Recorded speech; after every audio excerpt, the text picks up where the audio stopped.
अस्सलाम वालेकुम रहमतुल्लाह। आज हम देखने जा रहे हैं application of uniform circular motion में फोर्थ एप्लीकेशन कोनिकल पेंडुलम की सूरत में।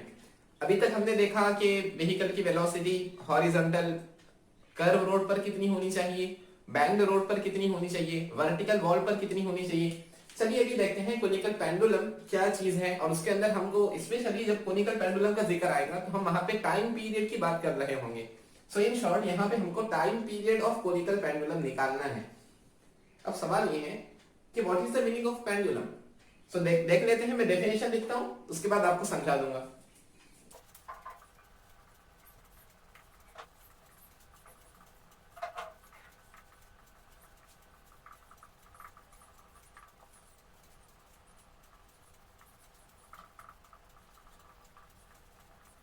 तो what is pendulum? A small object, एक बहुत छोटा सा ऑब्जेक्ट है, प्रैक्टिकली मासलेस। एक ऐसा ऑब्जेक्ट है जो प्रैक्टिकली बहुत ही कम मास रखता है, इतना कम मास रखता है कि हम उसको मासलेस कंसीडर करेंगे। और यहाँ पे एक और बात आनी चाहिए, अ स्मॉल ऑब्जेक्ट, इसके बजाय हम पॉइंट ऑब्जेक्ट भी ले सकते हैं। इतना छोटा है कि हम उसको पॉइंट ऑब्जेक्ट मान लें, बहुत छोटा है। अगर वो पॉइंट ऑब्जेक्ट है तो हम न्यूटन के सारे लॉज यहाँ पर अप्लाई कर सकते हैं। Connected to a long flexible massless and inextensible string, हमने उस मास को एक बहुत लंबी स्ट्रिंग से, लॉन्ग स्ट्रिंग है। दूसरी प्रॉपर्टी क्या है? फ्लेक्सिबल है। जैसे ये हमारा मार्कर, इसको हम स्ट्रिंग नहीं कह सकते क्योंकि ये फ्लेक्सिबल नहीं है। वो फ्लेक्सिबल होना चाहिए, जैसे कि कोई स्ट्रिंग है, कोई धागा है, कोई रोप है। तो हमने क्या किया कि पॉइंट ऑब्जेक्ट को कनेक्ट किया बहुत ज्यादा लॉन्ग स्ट्रिंग से जो कि फ्लेक्सिबल है लेकिन बहुत ही हल्की है, ऐसे कि प्रैक्टिकली मासलेस है। और इनएक्सटेंसिबल मतलब जब आप उस पर मास अटैच करेंगे तो आमतौर पे होता है कि मास अटैच करने पर ऑब्जेक्ट्स की लेंथ इंक्रीज हो जाती है।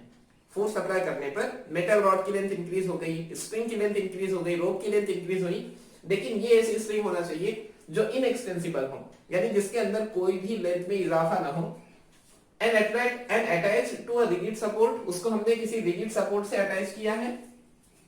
So what is the meaning of rigid support? ऐसा रिजिड सपोर्ट उसको कहते हैं जिसके ऊपर फोर्स अप्लाई करने पर कोई भी चेंज इन लेंथ या शेप या वॉल्यूम ना हो, ऐसा सपोर्ट रिजिड सपोर्ट कहलाएगा। तो ये हमने पॉइंट ऑब्जेक्ट कनेक्ट किया एक लॉन्ग स्ट्रिंग के साथ जो कि फ्लेक्सिबल है, जो कि मासलेस है और इनएक्सटेंसिबल है। अब ये ऑब्जेक्ट बन चुका है पेंडुलम। अगर हमने इस पेंडुलम को ऐसे मोशन दिया कि ये in the vertical plane oscillation करने लगा इस तरह, तो हम इसको कहेंगे सिंपल पेंडुलम। इस बात को जरा समझे। हमने क्या किया, हमने मास अटैच किया। अब ये मास अटैच हो गया, ये हमारा मान लो हमारा पेंडुलम है, हमने इसको वर्टिकल प्लेन के अंदर ऑसिलेशन दिया है, तो ये बन गया सिंपल पेंडुलम। तो और दूसरी चीज, अगर हमने इसको इस तरह मोशन दिया कि ये जो स्ट्रिंग है ना, ये रोटेट करते हुए कोन के सरफेस पर मूव कर रही है, और ये नीचे वाला ऑब्जेक्ट हॉरिजॉन्टल सर्कल परफॉर्म कर रहा है, उसको हम कहेंगे conical pendulum. So what is conical pendulum?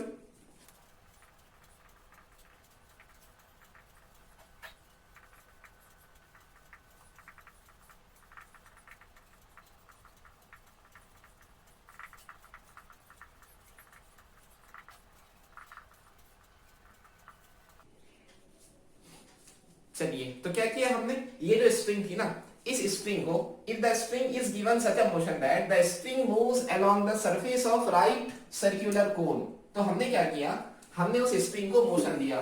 कैसे मोशन दिया?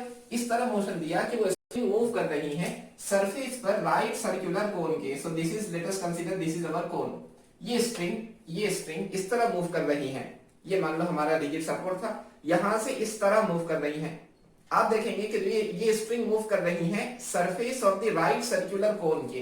ये आपने राइट सर्कुलर कोन बनाया, ये राइट सर्कुलर कोन के सरफेस पर हमारी स्ट्रिंग मूव कर रही है, और ये जो नीचे का मास है ना, ये हॉरिजॉन्टल सर्कल परफॉर्म कर रहा है ऐसे, तो इसको हम कहेंगे कोनिकल पेंडुलम।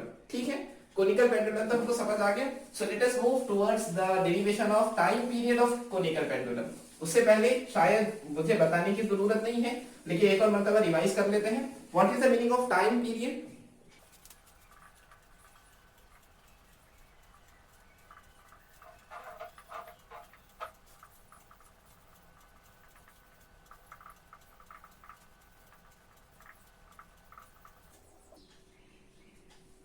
सो ये डेफिनेशन तो आपको याद ही होंगी। अगर वो एग्जाम में पूछता है derive the derivation for time period of conical pendulum, तो आप सबसे पहले ये डेफिनेशन लिखेंगे। What is the meaning of time period of conical pendulum? The time taken by the point object point mass of conical pendulum to complete one horizontal circle is called time period of conical pendulum. ठीक है, let us consider there is a conical pendulum out here. यहाँ पे हमने conical pendulum consider किया है। यहाँ पे मान लीजिए उसका वर्टिकल एक्सिस है जो हमारे कोन है, और ये कोन बना दिया, ये हॉरिजॉन्टल सर्कल है जिसके अंदर हमारा मास सर्कुलर मोशन परफॉर्म करने वाला है। यहाँ पे हमारा ऑब्जेक्ट है। अगर हम आपसे पूछें कि ऑब्जेक्ट की इस पोजीशन पर ऑब्जेक्ट पर कितने फोर्सेस एक्ट कर रहे होंगे, तो आपके जहन में सबसे पहले बात आएगी कि सबसे पहले तो ऑब्जेक्ट का वेट है, और वेट किस डायरेक्शन में एक्ट करता है? वर्टिकली डाउनवर्ड्स और डाउनवर्ड डायरेक्शन में mg। और ये स्ट्रिंग से बंधा है ना, स्ट्रिंग एक टेंशन कंपोनेंट है, उसके अंदर हमेशा टेंशन आएगा, तो टेंशन अलोंग द स्ट्रिंग यानी ऊपर की तरफ। Late us consider this position पर हमारा पेंडुलम, हमारी स्ट्रिंग वर्टिकल एक्सिस के साथ थीटा एंगल बना रही है, करेक्ट? अच्छा जी, इतने फोर्सेस तो हमको समझ में आ गए। क्या इसके अलावा और कोई फोर्स एक्ट कर रही है? तो इसके अलावा तो और भी कोई फोर्स एक्ट नहीं कर रही है। अब जरा सोचते हैं ये पॉइंट ऑब्जेक्ट का मोशन कैसे हो रहा है। ये point object horizontal circular motion perform कर रहा है। अगर वो हॉरिजॉन्टल सर्कुलर मोशन परफॉर्म कर रहा है तो हमारे जहन में बात आती है कि अगर सर्कुलर मोशन है तो एक फोर्स का होना वहां कंपलसरी है। सर्कुलर मोशन है तो एक फोर्स का होना कंपलसरी है। What is that force? That is the centripetal force. तो यहाँ पे सेंट्रीपिटल फोर्स होनी चाहिए। सेंट्रीपिटल फोर्स कैसे होती है? along the radius towards the center होती है। तो यहाँ पर भी centripetal force along the radius towards the center होनी चाहिए थी, लेकिन यहाँ तो कोई फोर्स दिख नहीं रही। अलबत्ता ये टेंशन इंक्लाइन फोर्स की तरह है। हम इस टेंशन को रिजॉल्व कर लेंगे दो कंपोनेंट में। सबसे पहले ये कंपोनेंट ई क्यों आना जरूरी है? क्योंकि हमारा मास हॉरिजॉन्टल सर्कल परफॉर्म कर रहा है। दिस टी, दिस थीटा, तो यहाँ पे एक फोर्स आएंगी। ये थीटा है तो this will also be theta. ये टी है, ये थीटा है, तो this will be T cos of theta and this will be t sin of theta। Okay, हम ये कह सकते हैं कि हमारा मास, हमारा पॉइंट मास जो हॉरिजॉन्टल सर्कल परफॉर्म कर रहा था, वो सर्कुलर मोशन परफॉर्म करते करते ना नीचे आ रहा है ना ऊपर जा रहा है, इक्विलिब्रियम स्टेट में है। इसका मतलब डाउनवर्ड डायरेक्शन की फोर्स अपवर्ड डायरेक्शन की फोर्स को बैलेंस कर रही है। अब यहाँ पे एक फोर्स बची है जो कि लेफ्ट डायरेक्शन में है। अगर गौर किया जाए तो ये लगेगा along the radius towards the center है। That means t sin of theta here is providing the required centripetal force. So can we write t sin theta equals to centripetal force is equals to mv square divided by r? क्या हम ऐसा लिख सकते हैं? बिल्कुल। ये centripetal force लिखने के बजाय मैं डायरेक्ट फॉर्मूला लिख लेता हूं उसका, mv square divided by r। अगर हम टाइम पीरियड की बात कर रहे हैं तो लीनियर वेलोसिटी के बजाय हम सेंट्रीपिटल फोर्स का फॉर्मूला एंगुलर वेलोसिटी के फॉर्म में लिखेंगे। सो m r ओमेगा स्क्वायर, ये तो एक फोर्स हुई, इसको नाम दो इक्वेशन नंबर 1। सेम उसी तरह हमने ये देखा कि ऊपर वाली force that means t cos of theta, ये डाउनवर्ड डायरेक्शन की फोर्स को बैलेंस करेगी क्योंकि हमारा मास नीचे या ऊपर नहीं जा रहा है। इसका मतलब t cos of theta must be equal to mg। सो t cos of theta is equals to mg। Can we write this? अब यहाँ पे आप लिखेंगे dividing equation 1 and 2, then we get. So इन दोनों को डिवाइड कर लें तो क्या मिलेगा? This t cancel, this m cancel, sin theta by cos theta, so it will become tan theta। So tan theta is equals to r omega square divided by g, r omega square divided by g। ये आया tan theta। यहां से आप पता कर सकते हैं कि कितने एंगल पे हमको स्ट्रिंग रखना पड़ेगा, ये कितना बड़ा सर्कुलर मोशन परफॉर्म करने के लिए कितने एंगल पर, एंगुलर वेलोसिटी के लिए कितना एंगल देना पड़ेगा, यहां से आप निकाल सकते हैं, जो कि न्यूमेरिकल का एक टाइप है। अलबत्ता हम ये सारी मेहनत कर क्यों रहे हैं? हमको पता करना है time period of conical pendulum. Time period पता करने के लिए यहां से कुछ हो सकता है क्या? Omega. What is the formula for omega? Omega can be written as 2 pi divided by capital T. तो यहां से कैपिटल टी निकाल सकता है ना, ठीक है? तो ओमेगा स्क्वायर क्या मिल जाएगा? ओमेगा स्क्वायर इक्वल्स टू जी, यहां पर आया, सो जी tan of theta divided bye r। Correct है? ठीक है। हम tan थीटा को sin थीटा पे cos थीटा की फॉर्म में लिखते हैं, तो ऊपर आ जाएगा sin थीटा और नीचे आ जाएगा cos ऑफ थीटा। ये करने की जरूरत नहीं थी। ये है ओमेगा स्क्वायर, तो यहां से ओमेगा कितना मिलेगा? Omega equals to square root of g sine of theta divided by r cos of theta. Okay, अब ये ट्रायंगल के अंदर आए। So this is our triangle. यहां पे बनने वाला एंगल 90 है। This angle is theta. यहां से यहां तक ये हमारी स्ट्रिंग है ना। लेट कंसीडर स्ट्रिंग की लेंथ स्मॉल l है और ये जो हॉरिजॉन्टल सर्कल है उसका रेडियस मान लो r है, बराबर है, ये डायग्राम है ना, यहाँ पे लिखिए। अगर r की वैल्यू हम आपसे पूछे what is the value of sin theta, तो आप कहेंगे sin theta is equals to opposite divide by hypotenuse, opposite है r, हाइपोटेन्यूज है l, that means r equals to l sin theta, correct. तो हम यहां पे लिख सकते हैं we know that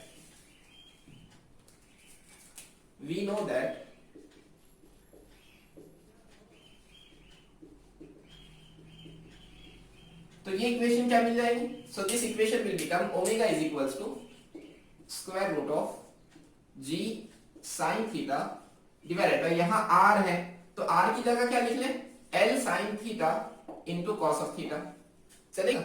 so this sin theta cancel, so omega को क्या हम 2 pi divided by capital T लिख सकते हैं, 2 pi by capital T equals to square root of g divided by l cos of theta, okay.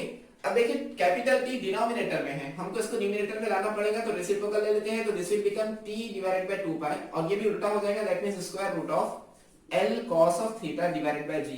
Capital T को यही रखते हैं, so capital T is equals to 2 pi गया multiply में, so 2 pi under root L cos of theta divided by G. This is the final formula which we have to remember. Time period of conical pendulum can be given as 2 pi under root L cos of theta divided by G. यहाँ पे कहीं भी हमको mass of the object नजर नहीं आ रहा है, mass of the object नजर नहीं आ रहा, इसका मतलब यहाँ पे जो अटैच किया जाने वाला मास है उसकी वैल्यू चाहे कम हो चाहे ज्यादा हो, हमारे टाइम पीरियड पर कोई फर्क पड़ने वाला है नहीं। Time period of the conical pendulum depends upon only length and the angle made by vertical axis, angle made by string with the vertical theta पर डिपेंड है, क्योंकि g तो हमारे कंट्रोल का नहीं, हम उसको चेंज नहीं कर सकते, 2 पाई भी कंट्रोल का नहीं है, तो लेंथ को बदलकर हम कोनिकल पेंडुलम का टाइम पीरियड चेंज कर सकते हैं। अच्छा, अगर हमको फ्रीक्वेंसी निकालना हो तो frequency is equals to 1 upon time period होता है ना, तो इसका रेसिप्रोकल ले लो, तो 2 पाई का रेसिप्रोकल 1/2 पाई और ये उल्टा हो जाएगा, that means g divided by L cos of theta. अच्छा, अगर हमने इस थीटा की वैल्यू को बढ़ाना शुरू किया, अगर हम थीटा की वैल्यू को बढ़ा रहे हैं, अब एक बात बताएं, जैसे जैसे थीटा बढ़ता है, जैसे थीटा था 0 तो cos थीटा की वैल्यू 1 थी, थीटा बढ़कर हुआ 30, थीटा बढ़कर जब 30 हुआ तो cos थीटा की वैल्यू कितनी हुई, √3/2, मतलब 1 से कम हुआ, और कम। इससे हम ये कंक्लूजन निकाल सकते हैं कि as theta increases cos of theta decreases but sin of theta increases। Theta के बढ़ने से cos थीटा की वैल्यू घटती है और थीटा के बढ़ने से sin थीटा की वैल्यू इंक्रीज होती है। इसका मतलब अगर हम थीटा की वैल्यू को इंक्रीज करेंगे, थीटा की वैल्यू को अगर हम इंक्रीज करेंगे तो cos थीटा की वैल्यू डिक्रीज होती जाएगी, that means capital T will B decreases. अगर कैपिटल T डिक्रीज हो रहा है तो डिक्रीज होते होते कितना हो सकता है, अगर थीटा को हमने 90 कंसीडर कर लिया, थीटा को 90 कंसीडर किया मतलब क्या, ये अगर हमारा रिजिड सपोर्ट था, यहाँ पे ऐसे स्ट्रिंग, ये वर्टिकल एक्सिस, हमने थीटा को 90 मान लिया, मतलब ये हमारा पेंडुलम यहाँ पे आ चुका है, ये एंगल 90 बन चुका है। जैसे ये यहाँ पे थीटा एंगल बन रहा था ना, इसको हमने इंक्लाइन करते 90 कर लिया, मतलब ये हॉरिजॉन्टल सर्कल फॉर्म कर रहा है इस तरह। स्ट्रिंग भी इस तरह है, स्ट्रिंग ऐसी नहीं है, ये वर्टिकल एक्सिस और ये स्ट्रिंग ऐसी नहीं है, स्ट्रिंग इस तरह हो चुकी है और ये हॉरिजॉन्टल सर्कल परफॉर्म कर रहा है। वैसे किसमें थीटा 90 होगा, अगर cos 90 की जगह देखा जाए, cos 90 0 होता है, that means capital T will be equal to 0। अगर कैपिटल T 0 है तो फ्रीक्वेंसी इनफाइनाइट है, जो कि पॉसिबल नहीं है। इनफाइनाइट फ्रीक्वेंसी कैसे हो सकती है, टाइम पीरियड की वैल्यू 0, इसलिए देखा जाएगा कि प्रैक्टिकली थीटा की वैल्यू को इंक्रीज करते करते आप 90 तक नहीं लेकर जा सकते, चाहे आप कितनी भी कोशिश करो कि हॉरिजॉन्टल मोशन हमारा कोनिकल पेंडुलम परफॉर्म करे, वो कुछ ना कुछ इंक्लिनेशन पर आ जाता है, वो exact horizontal circular motion perform नहीं करता। जब आप स्ट्रिंग को अगर हॉरिजॉन्टल करना चाहे तो स्ट्रिंग को हॉरिजॉन्टल करना पॉसिबल नहीं है। अब ये चीज हमारे समझ में आ चुकी है, हम एक सिंपल न्यूमेरिकल देख लेते हैं, उसके बाद हमारा टॉपिक क्लोज हो जाएगा।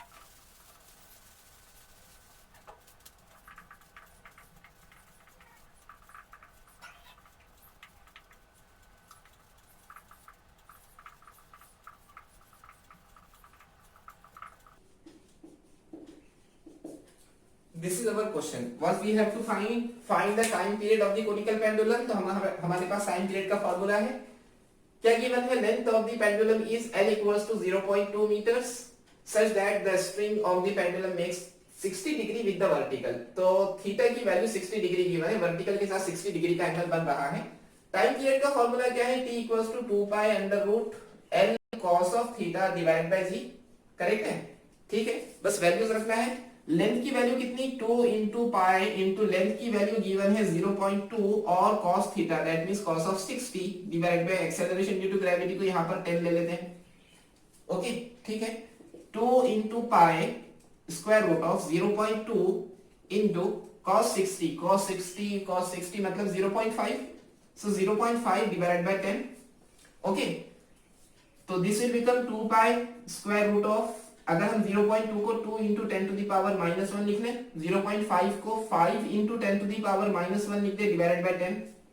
सो 5 2 ज़ा 10, ये दोनों कैंसिल हो जाएंगे, ऊपर 10 नीचे 10, 10 टू दी पावर -1 ये दोनों स्क्वायर रूट के अंदर है, बाहर आकर 1 बचेगा। So 2 pi into 10 to the power -1, 2 pi मतलब 3.2 into 3.14 into 10 to the power -1, that means 6.28 into 10 to the power -1, that means 0.628 second will be the value of time period of conical pendulum in the given problem।